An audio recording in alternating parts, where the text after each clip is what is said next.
Hey friends! So today is the first book review Monday, and for my first one and a couple more to come, I thought I would do a series that's very near and dear to my heart, and most likely near and dear to your heart. Or why are you watching this? Why are we friends? And if we're not friends, I know why. I'm gonna do the Harry Potter series! Yay!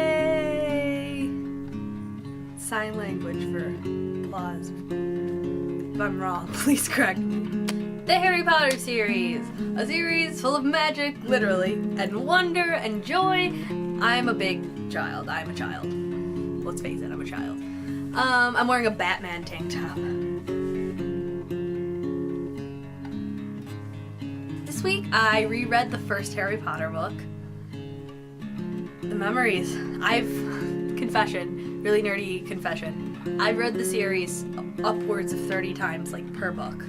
The one I've read the most is the fourth. I don't know, I love the Triwizard Tournament. It just is so exciting for me to read. Like, every time, it never gets less exciting. I reread Harry Potter and the Sorcerer's Stone because Americans are too dumb to know. We're just too dumb to have appreciated the Philosopher's Stone, apparently, as a title. But yeah, I just finished Harry Potter and the Philosopher's Stone, or the Sorcerer's Stone, or what have you. And it was really good. It made me really happy. If I had one wish, I would transport myself back in time so I could reread the Harry Potter series for the very first time. That would be my wish. And also to hold the koala bear. That's my goal in life, is to hold a koala bear. Completely unrelated, but I love koalas. Can you spoil Harry Potter? Is it possible to spoil Harry Potter? Oh no.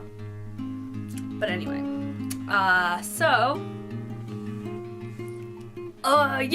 it's really, really cool to get back into that and reread it. And I'm really excited to reread the rest of the series because I find that every time I reread it, I gather some, like, just, first of all, obscure bit of information, just like some really weird detail. I haven't read it. I haven't, like, reread the first book fully through in about a year. And it was just really cool to, like, go back to that and reread that first, where it all began. And, this is the part of the video where if you have not read the first Harry Potter book, I would suggest you stop watching forever. I have a problem. I have a true, sincere problem. But it's Harry Potter, so whatever.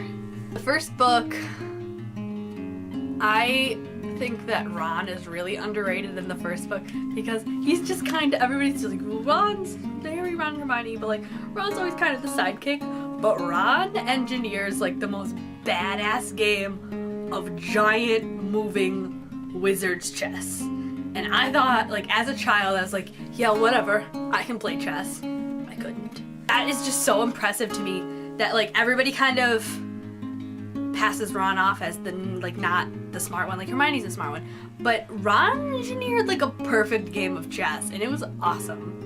And it's always a thrill for me to read the first book because you get not only that, like, entrance into this world that J.K. Rowling created, but you get the first time that Harry sees it. I can never have it be the first time I read it again, but it can always be the first time that Harry read it, or that Harry's seeing all this. And, like, but at the same time, I read it and I'm like, baby, I know what's gonna happen to you. And it's not pretty. I mean, some of it's pretty. But for the most part, there's a lot of not pretty things that happen to you. And I just want to shield little baby Harry. But I read that book and Harry's, like, entering this world of magic for the first time. Like, this wide-eyed new wizard. And I'm like, baby, so much is gonna happen. And you have no idea.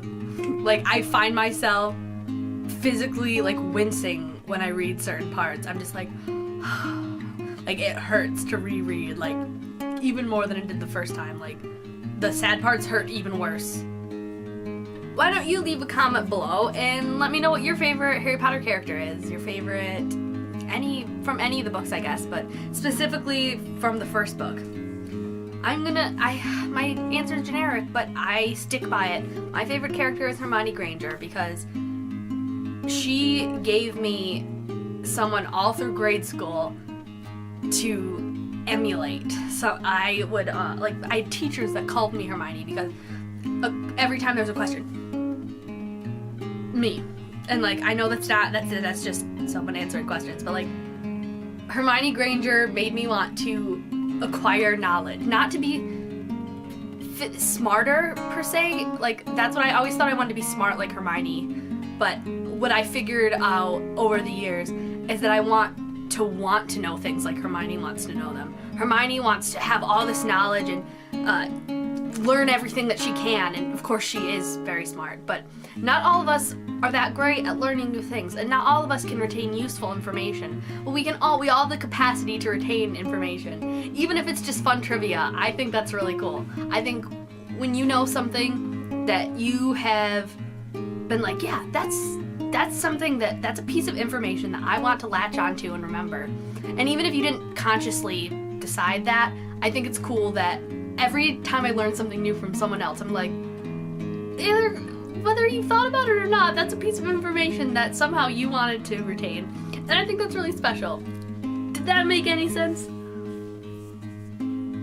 Share with me who your favorite character is and why, and we'll have a really cool discussion. It'll be awesome. Come talk to me on Tumblr, put an ask in my Tumblr inbox, and we'll have a really neat discussion. It'll be really fun. So I will see you next Monday and we'll talk about Chamber of Secrets.